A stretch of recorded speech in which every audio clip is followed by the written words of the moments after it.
Forcément, moi je poserais la question de deux points de vue, du point de vue de la création, de l'acte de création, mais du point de vue de la réception. Et en quoi un type de réception nouveau peut avoir une influence sur l'acte de création.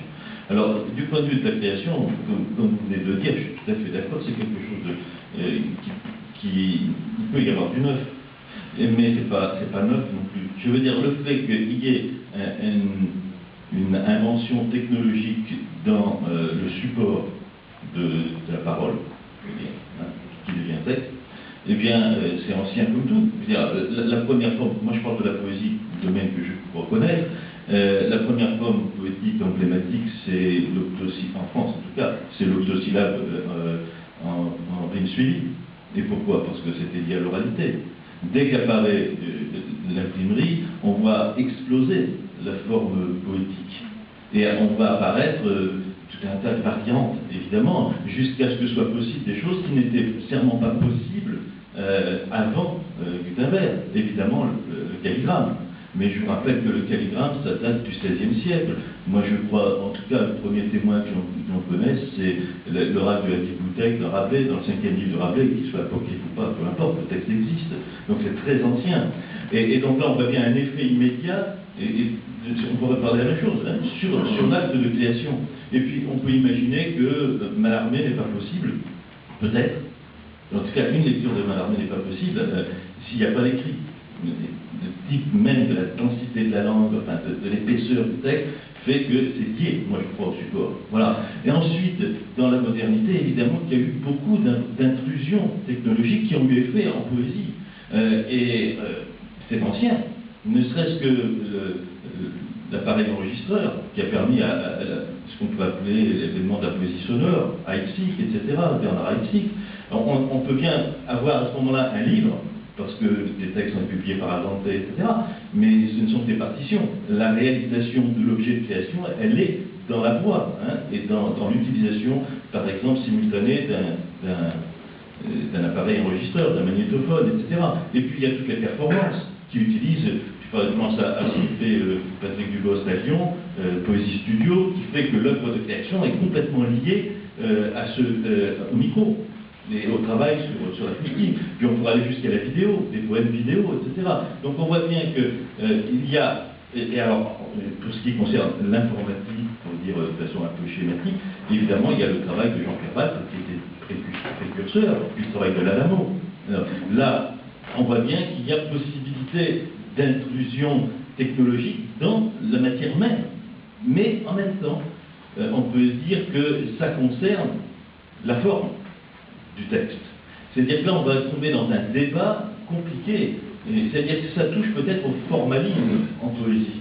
Et que les innovations dont on parle touchent des partis pris, concernent prioritairement des partis pris de création poétique qui investissent ce qu'on appelle le formalisme de façon assez générale. Alors, est-ce que ça a effet sur un autre type de poésie, qui est très présent, qui est, comment on va la définir, c'est toujours dangereux, vous voyez bien ce que je veux dire, une poésie ontologique, une poésie de la relation au monde, une poésie... Voilà. Est-ce que là, le vecteur technologique va avoir influence? Là, je ne crois pas. En outre, par exemple, je vais prendre l'exemple de, excuse-moi François, tu es là, mais moi je trouve ça très intéressant, l'exemple d'une œuvre littéraire, pour moi, qui relève de la poésie, d'une certaine façon, le bouquin Tumulte de François, qui est lié profondément à l'objet informatique, puisqu'il est créé au jour le jour sur la... Voilà. Qu'est-ce que ça apporte? Qu'est-ce qu'il y a de neuf? Qu'est-ce qu'il y a d'étrange dans tout ça? Moi, je ne crois pas dans il pourra en parler, mais je ne crois pas dans le contenu même. Parce que le contenu même, il me semble, il aurait pu l'écrire dans un carnet, quoi, au jour le jour, on est d'accord. Ce qui paraît intéressant et neuf, c'est la contemporanéité de l'écriture et de la réception. Et là, qu'est-ce que ça crée de nouveau? J'en sais rien. Ce qui est caractéristique du livre, c'est le caractère différé de la production et de la réception. Différé, plus ou moins d'ailleurs. Il fut un temps où c'était long, le laps de temps. C'est vrai qu'avec les moyens technologiques modernes d'impression, on voit un Éric Besson faire un livre 3 semaines après son aventure médiatique, etc. Donc, mais enfin là, il y a quand même quelque chose, là je parle de création maintenant, dans le travail de Convergent, qui est intéressant, mais ça sera à lui de le commenter. Je ne sais pas ce qui a été, moi je ne crois pas vraiment. Voilà. Ensuite, la question que je voudrais poser, c'est l'effet de ce médium informatique, numérique, voilà, sur la réception. C'est un peu ce dont vous parliez tout à l'heure et dont parlait François Hiver, c'est-à-dire quel type de rapport à la chose écrite on a dans la lecture à ce moment-là. Et là, je pense qu'effectivement, il y a quelque chose il y a une variation importante. Et je crois qu'en effet, pour ce qui concerne la poésie, le médium numérique n'est pas approprié. Voilà ce que je crois profondément. Sauf si, et c'est toujours pareil, on va distinguer deux types de réception. Une réception qui est de type informative, voilà, pour la recherche par exemple, moi je crois que les étudiants, dans 20 ans, ils auront tous une feuille plastique où ils auront toute l'œuvre poétique disponible, française et étrangère. Et ce sera utile pour eux, pour des travaux d'investigation intellectuelle, d'inférence, de comparaison, etc. On fait en général à l'université. Mais quand il s'agit d'une lecture autre, qui n'est plus une lecture d'information, de recherche d'information, etc., ou de traitement de l'information, qui est une lecture intime, une lecture du ressassement de la prise au fond du texte, je le dis maladroitement, mais on voit bien ce que je veux dire, alors là je crois, pour la poésie spécifiquement, et je crois aussi pour toute littérature de création, rien ne remplace le livre.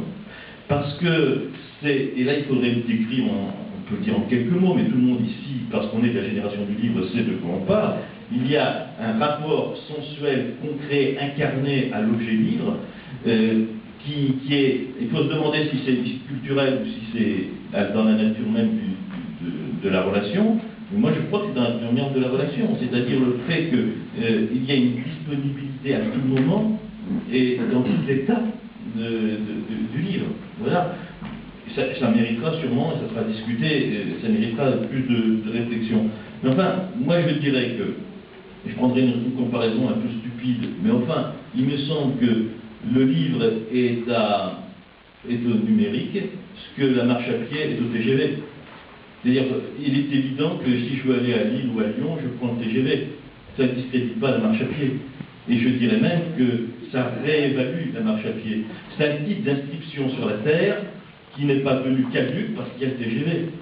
Je ne sais pas si c'est peut-être un peu bête, moi je pense comme je le ressens. Et évidemment que je suis un utilisateur du TGV, je ne voudrais pas qu'il disparaisse, et je pense qu'il faudrait qu'il aille encore plus vite, donc je voudrais que l'ordinateur aille encore plus vite. Il m'est très commode, évidemment. Mais quand il s'agit vraiment de reprendre pied sur terre, j'ai besoin de la marche à pied.